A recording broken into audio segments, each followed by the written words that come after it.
তো বন্ধুরা আজকে আমি দেখাবো যে আমাদের ঘরের ভেতরে হঠাৎ করে পাওয়া গেছে অনেক অনেক টাকা, মাটির নিচ থেকে টাকা উঠছে। ঠিক আছে, তো মাটির নিচ থেকে কি করে টাকা উঠছে সেটাই বলছি। আসলে আমি যেখানে দাঁড়িয়ে আছি সেই ঘরটা আমাদের কমপ্লিট হয়নি, তো আমি তোমাদের বলেছিলাম যে সাপোর্ট করো, তাহলে আমরা ঘরটা কমপ্লিট করবো। তো তোমরা তো সেরকম সাপোর্ট করোনি, মানে ফলো করো না, ভিউজ তো আসেই না। তো তারপরে চেষ্টা করে যাই, তো সাপোর্ট হচ্ছে না বলে ঘরটা কমপ্লিট করতে পারিনি। কিন্তু কিন্তু ভগবান আমাকে সাপোর্ট করেছে।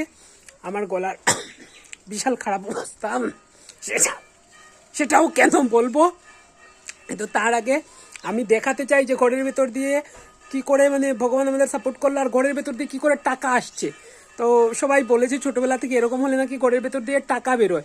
আমাদের এখন টাকা বেরোচ্ছে, দেখাচ্ছি তোমাদের টাকা কি করে বেরোচ্ছে।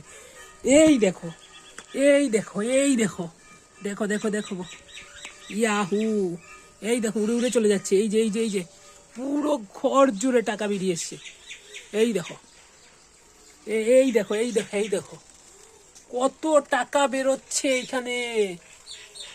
হ্যাঁ, এখানে অনেক টাকা বেরোচ্ছে। এই দেখো উঠতে উঠতে উঠতে উঠতে কোথায় কোথায় দূরে দূরে চলে যাচ্ছে। ঠিক আছে, অনেক টাকা বেরোচ্ছে, অনেক টাকা, শুধু টাকা বেরোচ্ছে। ঠিক আছে, তো এই দেখো পুরো ঘর জুড়ে টাকা বেরোচ্ছে। আরেকটা কথা আছে, পিপিলিকার পাখা গজায় মরিবার তরে, এরা আকাশে চলে যাচ্ছে, এরা হঠাৎ করে ঝটফট পরে মরে যাবে।